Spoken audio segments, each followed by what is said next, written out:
Hi friends, welcome to my channel Priyatarangalu audio stories in Telugu. ఈ channel మీకు నచ్చితే like చేసి షేర్ చేసి సబ్స్క్రైబ్ చేయండి. దయచేసి చదివి వెళ్ళిపోకండి ఫ్రెండ్స్. లైక్ చేసి కామెంట్ ఇవ్వండి, సబ్స్క్రైబ్ కూడా చేయండి. ప్రమదలేఖనం పార్ట్ 9. ఉదయాన్నే డోర్ బెల్ మోగగానే డోర్ తీసిన పనమ్మాయి అమ్మగారు అంటూ మిత్రని పిలుస్తుంది.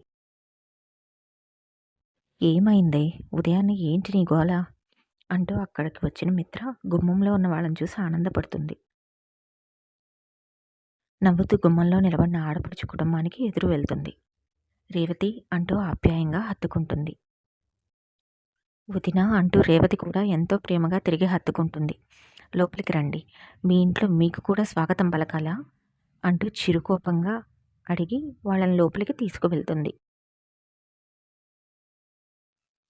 బాగున్నారా అంటూ ఈశ్వర్ గారిని పలకరించి, చాలా పెద్దవాళ్ళు అయిపోయినట్లుగా కనిపిస్తున్నారా మీ ఇద్దరు, 2 ఏళ్లకి బాగా సైలెంట్ అయిపోయారు అంటూ ఇద్దరు బుక్కలు లాగుతుంది మిత్ర పిల్లల్ని.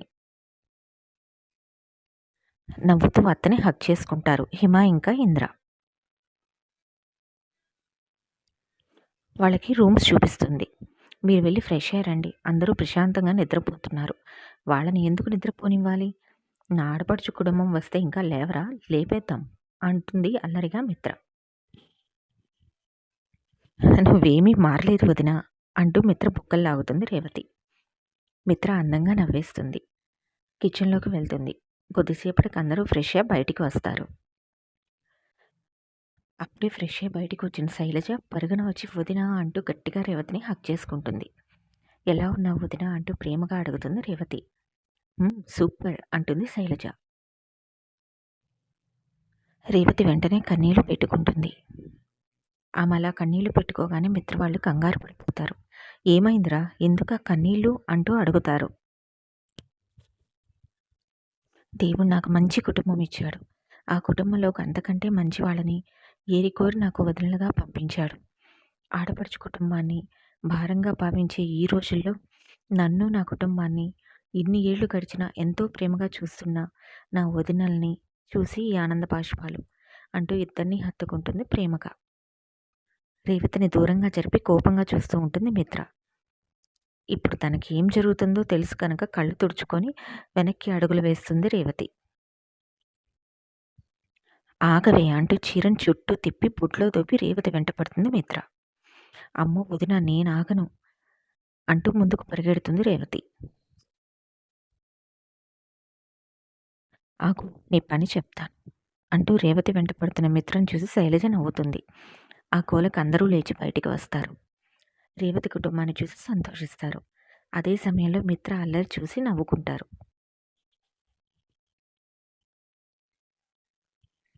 పిల్లలు పెళ్ళిడికి వచ్చినా తగ్గని తన భార్య అందం, అల్లరి చూసి రవీంద్ర మైమర్చిపోతాడు ఆమెనే చూస్తూ.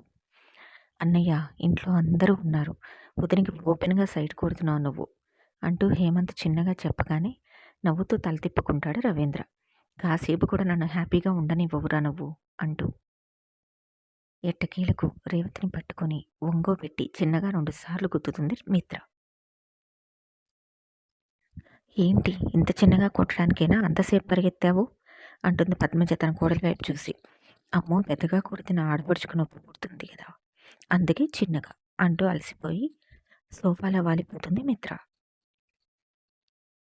రవీంద్ర శైలజ వైపు చూడగానే ఆ చూపుకు అర్థం తెలిసి కిచెన్లోకి వెళ్ళి జ్యూస్ తీసుకొచ్చి ముందుగా మిత్రకిస్తుంది. అమ్మయ్య, థ్యాంక్స్, నేనే అడుగుదాం అనుకుంటున్నాను అంటుంది మిత్ర జ్యూస్ గ్లాస్ అందుకొని అలసిపోవడంతో. నువ్వు అడిగే అవసరం రాదులే అక్క, నీ మనసు తెలిసిన వారు అర్థం చేసుకొని నీకు అన్నీ అమరుస్తారులే అంటూ నవ్వి రేవతికి కూడా ఇచ్చి కిచెన్లోకి వెళ్తుంది. మనసు తెలిసిన వారు అన్న మాట వినగానే టక్కున తల ఎత్తి రవీంద్ర వైపు చూస్తుంది మిత్ర. అలసిపోయావు, తాగు అన్నట్టుగా సైగ చేస్తాడు రవీంద్ర చిరునవ్వుతో. చిరు సిగ్గుతో థ్యాంక్స్ అని లిప్ మూమెంట్ ఇచ్చి జ్యూస్ తాగుతుంది మిత్ర.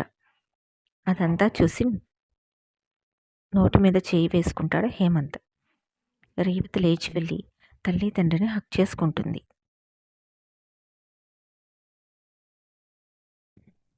కూతురిని చూసి సంతోషంతో హక్ చేసుకుని, అదేంటి నెక్స్ట్ ఫ్లైట్కి కదా వస్తామన్నారు అంటూ అడుగుతాడు జయచంద్ర. ముందుగా అలాగే అనుకున్నాం నాన్న. కానీ ఈ తండ్రి కొడుకులు కొంచెం ముందుగా ఫ్రీ అవ్వడంతో వెంటనే బయలుదేరిపోయాము. మీకు సర్ప్రైజ్ ఇవ్వాలి అని చెప్పలేదు అంటుంది రేవతి. ముందుగా చెప్పి ఉంటే ఎయిర్పోర్ట్‌కి వచ్చి ఉండేవాళ్ళం కదరా! అంటాడు చెల్లి తల నిమురుతూ రవీంద్ర. సర్ప్రైజ్ అని చెప్పనివ్వలేదు బావ అంటాడు ఈశ్వర్ నవ్వుతూ. రేవతి కుటుంబం సింగపూర్‌లో ఉంటుంది. ఆడవాళ్ళు అంతా కిచెన్‌లోకి వెళ్ళిపోతే దివిజ, సాహితి, హిమ ఒక దగ్గర చేరిపోతారు. వీళ్ళతో కబుర్లు చెప్తూనే ఉన్న సాహితి కళ్ళు మాత్రం సోఫాలో కూర్చొని మొబైల్ చూసుకుంటున్న ఇంద్రనే చూస్తూ ఉంటాయి. నిన్ను చూసి చాలా నెలలు అయిపోయింది బావా, మిస్ యూ సో మచ్ అనుకుంటుంది అతన్నే చూస్తూ. సాహితికి తన అత్త కొడుకు ఇంకా తన బావ అయిన ఇంద్ర అంటే ప్రాణం. కానీ ఈ విషయం ఇంతవరకు తన మనసు దాటి బయటకు రానివ్వలేదు. ఏదో తెలియని భయం. ఇంద్ర మనసులో తన మీద ఏ అభిప్రాయం లేదు. అలాంటప్పుడు తను లవ్ చేస్తున్నాను అని చెప్తే ఎలా తీసుకుంటాడో అన్న భయం. అందుకే తన ప్రేమని మనసులోనే దాచేసింది సాహితి. సాహి అంటూ హిమ పిలవగానే తడబడుతూ ఇంద్ర నుండి చూపు మరల్చి వాళ్ళ వైపు చూస్తుంది.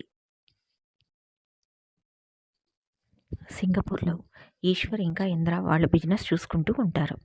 హిమ డిగ్రీ చదువుకుంటుంది. చాలా రోజుల తర్వాత కూతురు కుటుంబం ఇంటికి వచ్చేసరికి జయచంద్ర దంపతుల ఆనందం హద్దులు లేనట్లుగా అయిపోతుంది. రవివర్మ, హేమంత్, ఈశ్వర్ కూడా బిజినెస్కు సంబంధించిన మాటల్లో మునిగిపోతారు. మిగతా వాళ్ళు కూడా వెళ్ళి ఫ్రెష్ అయి వస్తారు. మాటల మధ్యలోనే అందరి బ్రేక్ఫాస్ట్ అయిపోతుంది. కొద్దిసేపటి తర్వాత టైం చూసుకొని పిల్లలు వచ్చే టైం అవుతుంది. నేను ఎయిర్పోర్ట్కి వెళ్ళొస్తాను అని హేమంత్ లేచేసరికి మిగతా ఇద్దరు మేము కూడా అంటూ హేమంత్తో పాటుగా బయలుదేరతారు.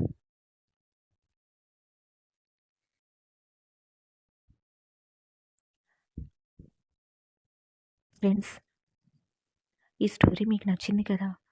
దయచేసి చదివి వెళ్ళిపోకుండా సబ్స్క్రైబ్ చేయండి. ఒక లైక్ కొట్టి కామెంట్ కూడా ఇవ్వండి. మీరు సబ్స్క్రైబ్ చేస్తే నేను ఇంకా హ్యాపీగా ఫీల్ అవుతాను.